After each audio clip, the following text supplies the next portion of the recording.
All right, hi everybody. We have two people with us today that we are going to, they're going to be speaking with us. The first is Elizabeth Mizell. Beth Mizell is the program director for Blue Ridge PRISM. Before joining Blue Ridge PRISM in 2020, Beth had been actively involved in cooperative weed management areas in Florida and Indiana. Beth also worked for 14 years as a land steward with the Nature Conservancy, caring for natural areas and restoring rare natural communities. She has extensive experience in natural area management and restoration, invasive plant species management and control, native plant propagation, and gardening landscaping with native plants. And we also have with us Natalie Walker. Natalie Walker is the invasive management specialist for Blue Ridge PRISM, covering the PRISM's northern service area, including Loudoun and Fauquier counties. Natalie has a bachelor's of science in geography from JMU. She's had a variety of environmental experiences, including invasive plant management, stream quality assessment through microvertebrates, and public education on the use of native plants in the landscape to increase biodiversity. So I welcome the two of them to talk to us about clematis. And if everybody can remember to keep their microphones muted, and this is recorded.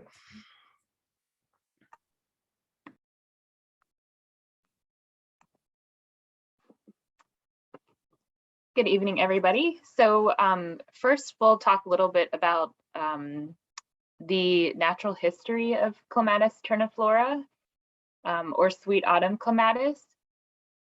Highlighted in green, it is native to China, Japan, Korea, Mongolia, Taiwan, and parts of Russia.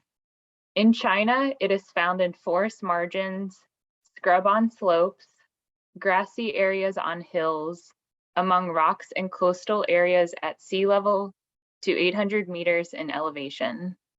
Sweet autumn clematis is a member of the Ranunculaceae family, which is the buttercup family.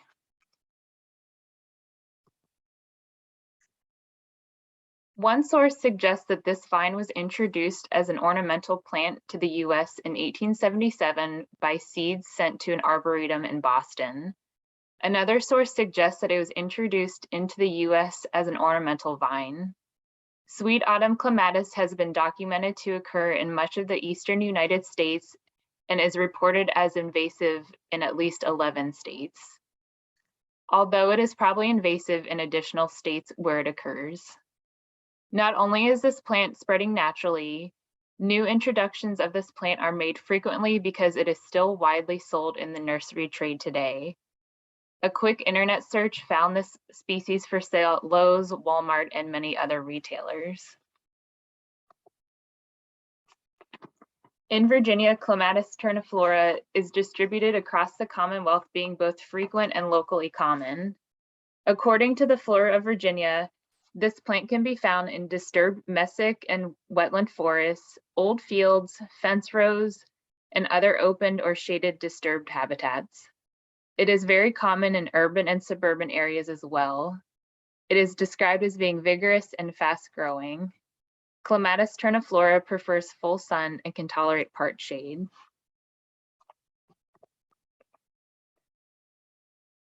Clematis terniflora is a semi-evergreen perennial woody vine. The mature bark of woody stems is shreddy. It appears to be able to grow to at least a ½ an inch in diameter. And in this example, the stem diameter is 1/4 inch. It can also reach heights of 15 to 30 feet and to a width of 15 to 30 feet as well.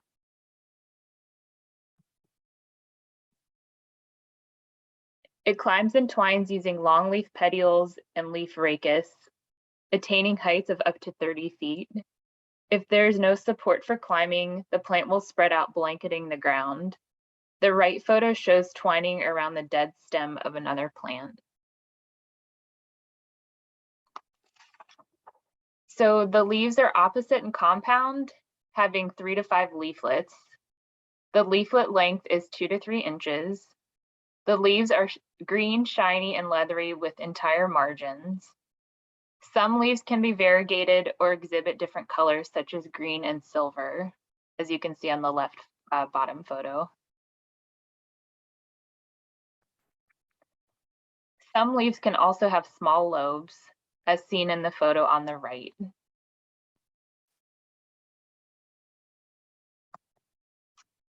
Sweet autumn clematis has small white flowers approximately 2.5 to 3 centimeters wide. The flowers have 4 petals and are fragrant. Flowering begins during the summer in July, continuing through September here in Virginia. In late summer, infestations are conspicuous as a result of its abundant showy white flowers. Seeds begin to mature August through October. And if you look at the photo on the left, the seeds are attached at their heads and have what can be described as a long white tail or a plume. The feather-like plume is just beginning to develop. This plume facilitates the seed's dispersal by wind. Sweet autumn clematis can also reproduce vegetatively by runners. And sweet autumn clematis is invasive. The vine smothers and outcompetes native vegetation and trees, therefore reducing biodiversity. It is also difficult to control. In this photo is an example of the vine climbing a mature sycamore tree.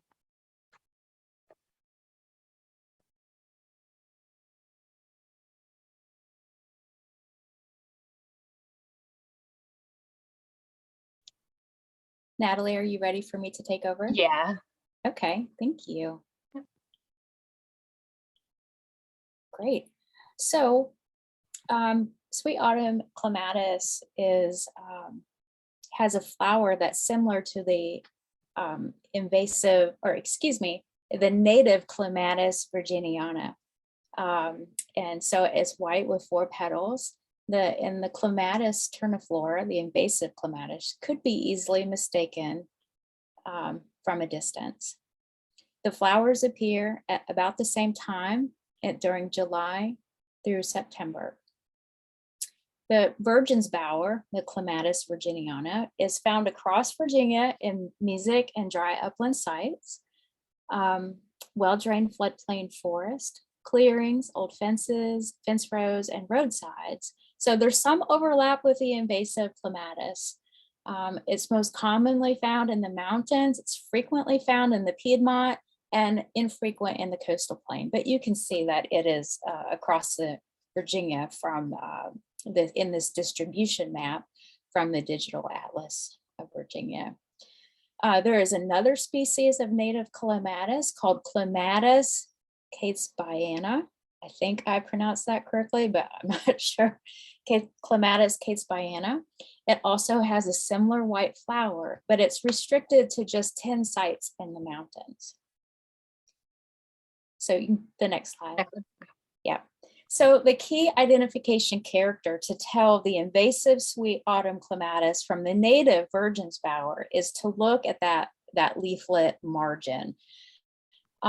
The leaflet margin is entire in the invasive, as shown in the photo on the left, and it's coarsely toothed in the native, as shown in the photo on the right. There's a really great resource from a small cooperative weed management area in Indiana called MC Iris, and they have a great little like a web page on how to quickly ID it. So if you can't quite remember, you can go to the website that I have here on the slide and check it out. So according to the flora of Virginia, there are 11 native species of clematis in Virginia. And I just wanted to show you another example of a native clematis called Clematis viorna, or northern leatherflower. So the leaves of this species, the leaves and the flowers of this species of clematis are quite distinct from the invasive clematis. And this native clematis species also prefers drier forests, woodlands, barrens, and rock outcrops. This picture, full disclosure, is actually taken in Indiana, where it is also native in southern Indiana. Next slide, please. So let's talk about the control of sweet autumn clematis. So first you want to treat sweet autumn clematis as a woody vine in your control methodologies. Sweet autumn clematis will likely require several follow-up treatments to fully control the vine. So control this like other woody vines, focusing on a combination of hand pulling, mowing, cutting, and painting and/or foliar spray. So a general strategy for controlling climbing vines and trees is to, one, cut the aerial vines. And if you're using herbicide, apply that herbicide using the cut stump method or cut and paint. The goal is to get the vegetation restricted to the ground for easier control, and you're saving the tree. Just getting the vine cut from the tree, you're saving the tree. Second, hand pull small vines when the soil is moist, removing as many roots as possible to prevent any resprouting. If you're going to use a foliar spray to do follow-up control, or if you have a pretty dense infestation that's covering the ground, you can use a 2 to 3% solution of glyphosate or a 2 to 5% solution of triclopyramine during June to October, and then monitor and control as necessary. And I just wanted to, I have a photo of the buckthorn blaster, what's also called a dauber. I just got my buckthorn blaster in the mail the other day that I ordered from the Play Clean Go store. And that's from a website called Niasma. I can't remember what that acronym stands for, but the website is on there. You can order it. I think 2 of these cost about $18, including shipping. So they're fairly inexpensive tool. They're really great for really small vines like the sweet autumn clematis. So just another follow-up note, when you're selecting an herbicide, when you're selecting your glyphosate or triclopyr herbicide, make sure that herbicide at least has a 41% active ingredient. So read the label for the specific mixing instructions and use your PPE as per the label. The herbicide dauber is great, and let me touch on the cut stump method next. So Natalie, could you please advance the slide? Okay, so just a little deeper dive into the cut stump method. I'm sure that you've seen this in most of the presentations that have been given already as part of this series. But first, so with cut stump, also called cut and paint, the herbicides that you would use are glyphosate at 20 to 25% concentration, or triclopyramine also at 20 to 25% concentration. So first you cut the vine using loppers or hand pruners. For these smaller vines, hand pruners are going to be your easiest tool. And then immediately apply herbicide to the cut surface. In the photo to the right, they're using a little squeeze bottle. You can use a dauber, or you can even use a spray bottle, but a dauber or the squirt bottle is going to be an even more targeted application of herbicide. And keep in mind to not pull the vine away from the tree, as it can damage the tree and also cause injury to the applicator. The vine will die back on its own and fall, it'll disintegrate. So there's no need to cause any injury to yourself or the tree. So something to keep in mind with clematis, and this was something I learned doing the research for this program, is to locate where the vine is rooted and then trail it up the tree and then trail it back down. Know where that clematis vine is going, because clematis vines will sometimes grow up one tree and then they will trail back down to the ground and they will climb up another tree. So you want to kind of run down, know where that vine is, and to make sure that you're targeting the right vine and that you're getting all of the vines. And then a last point for control methods of sweet autumn clematis. So another method for invasive vines is called basal bark. I'm sure you've heard of this control method.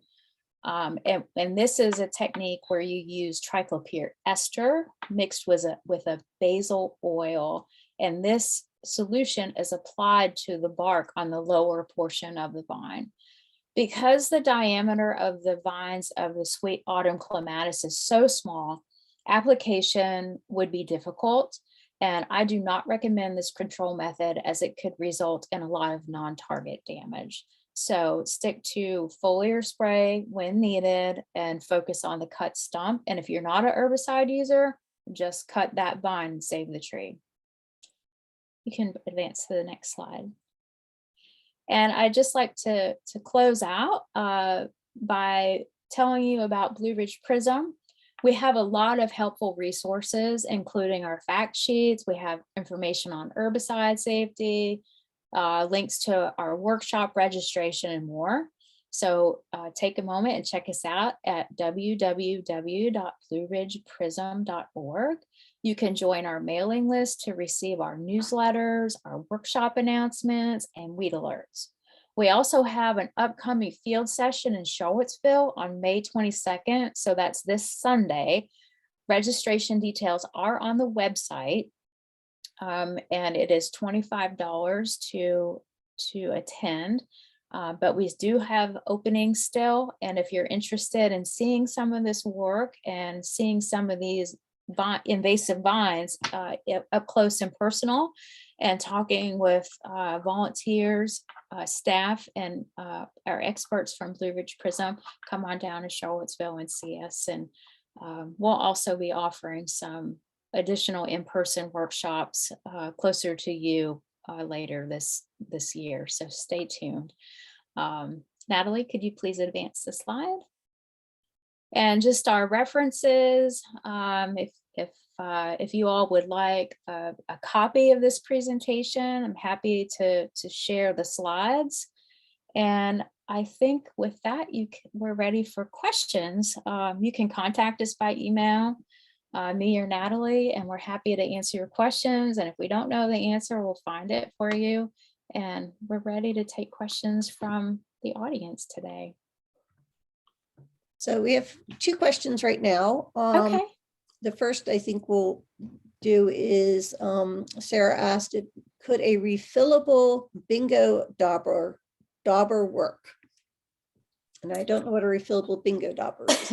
Well, I know what a bingo dauber is, and I have heard of people using them, but I don't know how well suited they are for the chemical. I mean, herbicide can be really hard on equipment.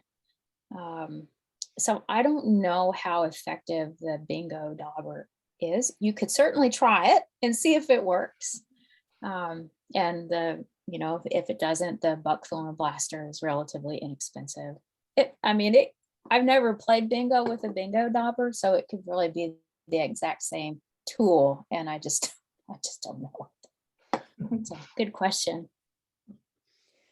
And then somebody asked if, Joan, you asked if they could go over how to tell the three-leaf plant from poison ivy. I think they were talking about the native clematis with the purple flowers. We probably don't need to know that one too well, but if you could talk a little bit about the invasive one and if there's any concerns with other things that could look similar. Like lookalikes? Yeah. So poison ivy, when it's climbing up a tree, it's going to have all those like aerial roots on it. And hairy. Yeah, they're going to be hairy. The clematis vines are going to be relatively smooth or have that woody, shreddy, mature bark. On the ground, I think the one way to tell the poison ivy leaves, although they're going to be larger, typically larger leaves, and they're going to be shinier. That is a way to tell. And when in doubt, leave it alone. But both are native. Clematis, virginiana, and poison ivy are native. So hopefully they won't necessarily be, you're not even going to think about cutting them away from the tree. Yeah. Natalie, do you have anything else to add? I was gonna say, if you have like iNaturalist or the Seek app, take that out with you and see if you can get help with identification, so you know exactly what plant is what that you're looking at. Yeah, for any of our tree rescuers, if you guys want to take pictures, you can send them to us. Just send them to us or send them to me as the original size in the photograph. So I have a better ability to zoom into it, especially if I'm using my phone when I'm out and about. So that's another option. I was quite startled when you mentioned the lobes in the invasive clematis. Like, uh-oh, I wonder if I've misidentified, thinking that that it was actually the natives. That's an important thing. I'm glad you pointed that out. Yeah. So if you look at the invasive one that Natalie pulled up in the slideshow, that is it's a lobe. It's not a tooth. The native ones are the margin is entirely toothed, and in the invasive clematis there might be just some random lobes, but there can be some variability in the. I'm pretty sure I've made a mistake. Not that it matters. It's okay. Yeah, You know, the universe forgives you. It is okay. Yesterday I was with someone who works for an invasives company. He told me that they stopped using tricopyramine. They use the tricopyr ester when they need to, but they've stopped using the amine because if you get a little in your eye, it can cause blindness. It's like, yikes. Have you ever heard of that? Is that? Yeah. The label and the SDS sheet does warn that there could be, if you get it in your eye, there could be corneal damage. It is a safety consideration, and that's why you always use PPE and including safety glasses anytime you're using these herbicides, especially when you're pouring and mixing. That's when you're going to have the most risk of a splash. But if it is a real concern that you feel that you can't mitigate safely, then choose glyphosate. Yeah. And it occurred to me that I might be better off using a turkey baster to transfer things into my dauber.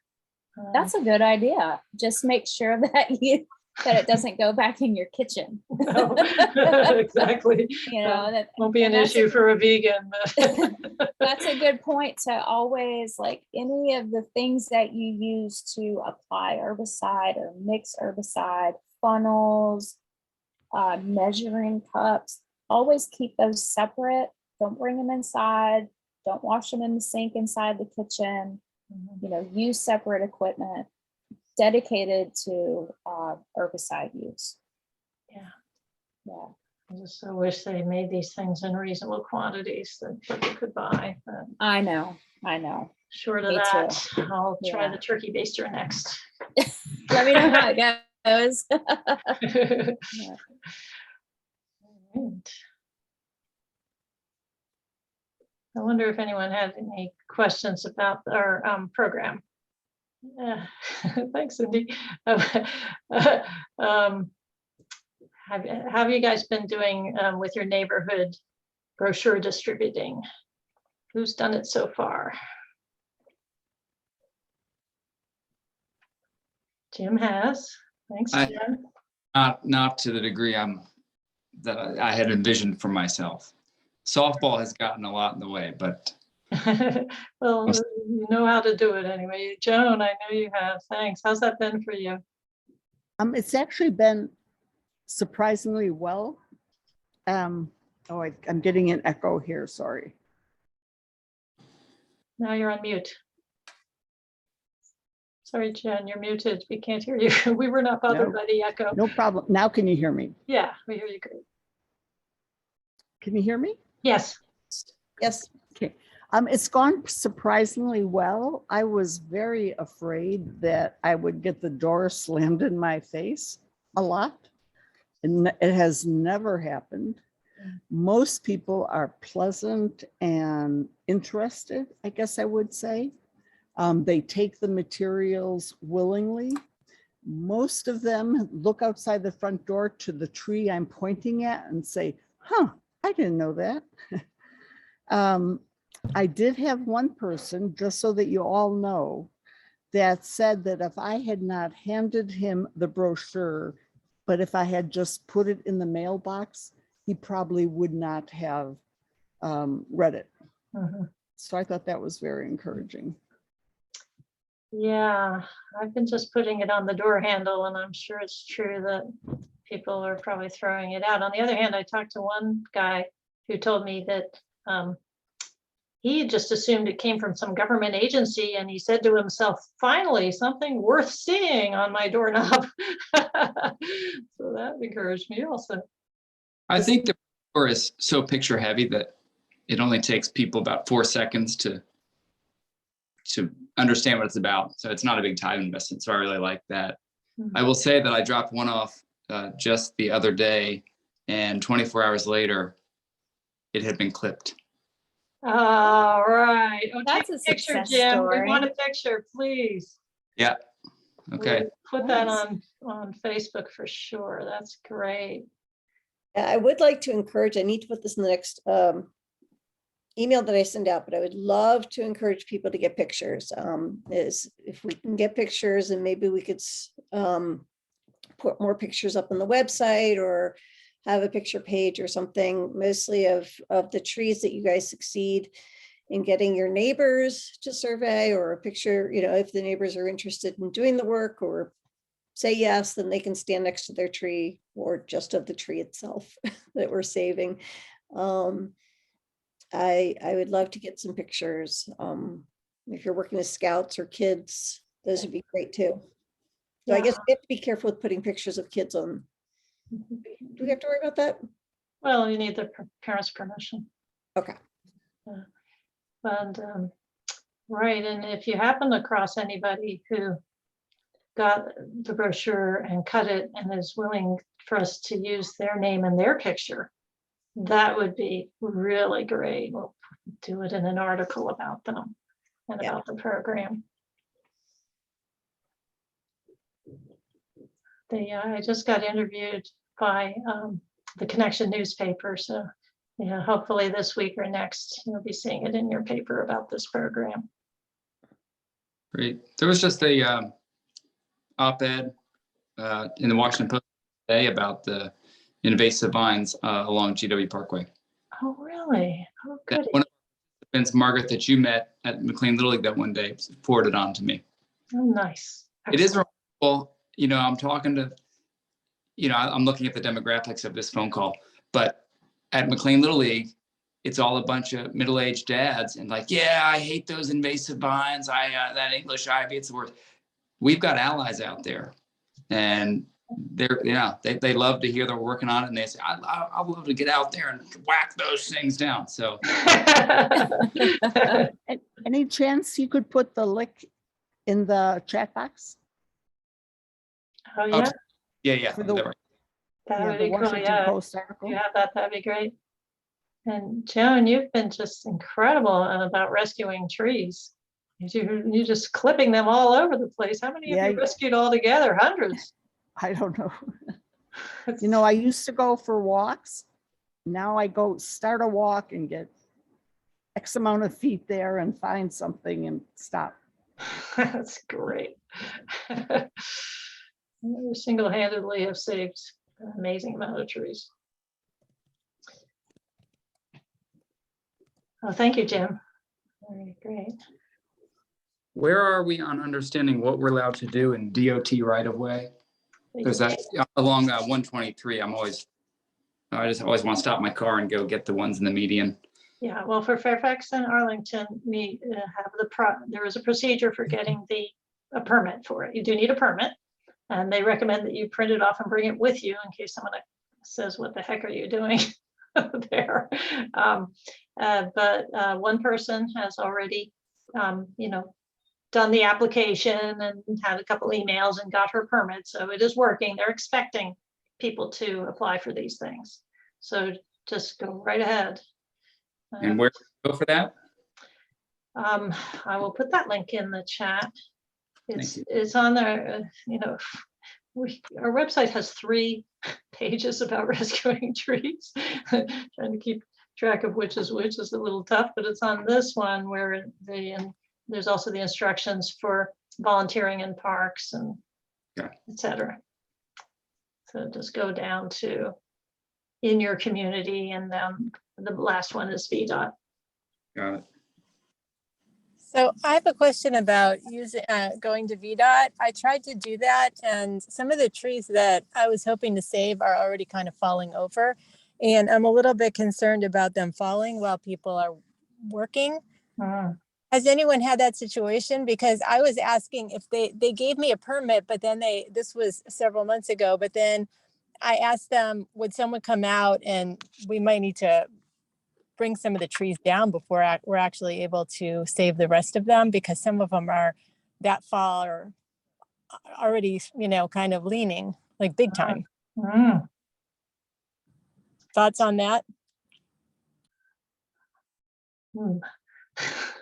My thought is that's not a good place to work. We better add that to the website.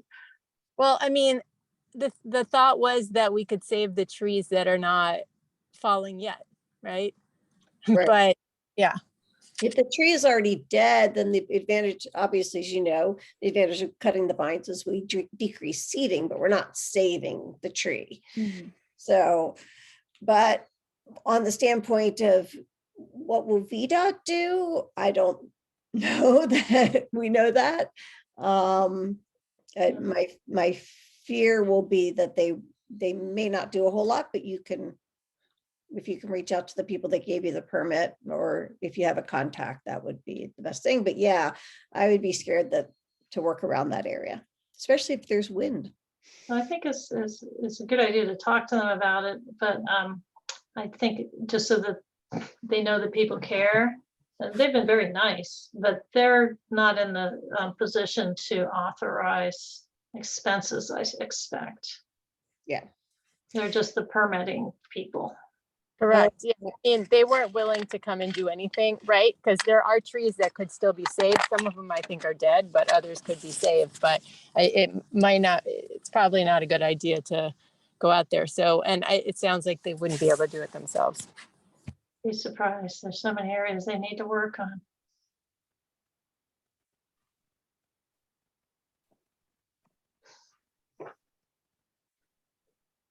All right. Looks like we're out of questions. Thank you all. Thanks for all your work. Actually, can I ask a question of the people who are on the phone? I guess in Fairfax or in Northern Virginia, have people seen the clematis in the parks? Because I personally, I'm going to have to look now. I don't remember seeing this. I've never seen it in person. I believe I'm in Manassas. There's a lot in the Occoquan Regional Park. I believe we have it at Fred Crabtree. I was just looking at iNaturalist to see where it's been identified, in Fairfax, right? And I saw some at I think Blake Lane Park in Oakton, but yeah, I was just curious if anyone's seen it. I'm going to have to look now, but I don't recall seeing it. Yeah, I don't think it's that common in most of our parks yet. Thank God. And I still need to figure out if it's native or not, what I have. a good time to survey for it, if you're not sure about finding, picking it out of the green vegetation, is when it is in flower in July. I mean, they produce masses of white flowers. But it actually starts to come up pretty early, at least it does. Yeah. We're coming up pretty early this spring, but I still wasn't sure if I was looking at invasive or native. I was looking forward to this talk in hopes that I'd be able to go back. Beth, are both versions can have variegation in the leaves, right? The But- native and the And the non-native. non-native, or can only one have variegated leaves? I've never seen variegation in the native Clematis virginiana. I didn't come across any sources that mention variegation as being a characteristic of the native Clematis. So I feel certain it's only in the invasive flora. That's really too bad. Yeah. I know it's variegated, so Okay. Yeah. mine is at least. Can I ask a question about another clematis, curly head? So Mhm. that's not vine. Are most of the clematis vine-like, but her curly head is not? Most of them are vine-like, but curly head is not. Yeah. Okay, yeah, I saw that at the Leopold Preserve the other day. Aren't they They're cool? They're beautiful. Yeah. Yeah. So I was just curious because I realized that it's the same name, clematis. So I was trying Mhm. to figure out how that's a clematis when every other clematis I guess I've seen, which is probably the non-native ones that people have on trellises in front of their house. But anyway, Mhm. Yeah. they look nothing like what we're talking about here. No, they don't look anything like them. That's cool. I have seen the native ones, just they're way, way less common than the invasive in our Mhm. natural areas. Yeah. I have the native one growing in my landscaping. I planted it to trellis, to go up a trellis, and then I wanted it to like cover my neighbor's privet hedge because I hate that and I can't do anything about it. That's clever. Good Yeah, idea. and it's I think this vine is incredibly happy. I mean, you need some room for the native one to grow in your landscaping. I'm finding it is very happy where it is. I wouldn't call it invasive or anything like that. It's just really happy and it's sending out little babies, and I'm very pleased with how it's behaving because it's meeting my personal goal of covering that ugly privet thing. So. That's really great. I'm gonna do that at my son's property where there's a fence with winter creeper and Japanese bush honeysuckle and all the Yeah. stuff that I can't Yeah. do anything about. It's driving me crazy. So I love that idea. Yeah, but the native, at least give the creature something to eat. You know, And it might slow down the others. maybe. I do like Yeah. that plan. Yeah. It's probably better than my idea of trickling a little herbicide into the ones that are the branches that are slightly going in my house, Yeah. into my yard. No, we don't talk about that.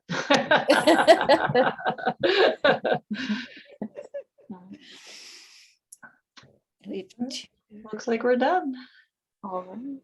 Mhm. Thank you so much for Yeah, inviting us to come and speak to your group this evening and Thank all your you. good questions. Thank you so much. And thanks for doing all your work and all your resources that you have out for us. We love you guys. really Thank appreciate you. We're glad to be a resource. I for learned a lot anyone from interested in this presentation. work. Yeah, I did too. So this is great. Great. Bye, guys. Good night. Thank See you next you. time. Thank you. All right. Bye. Bye.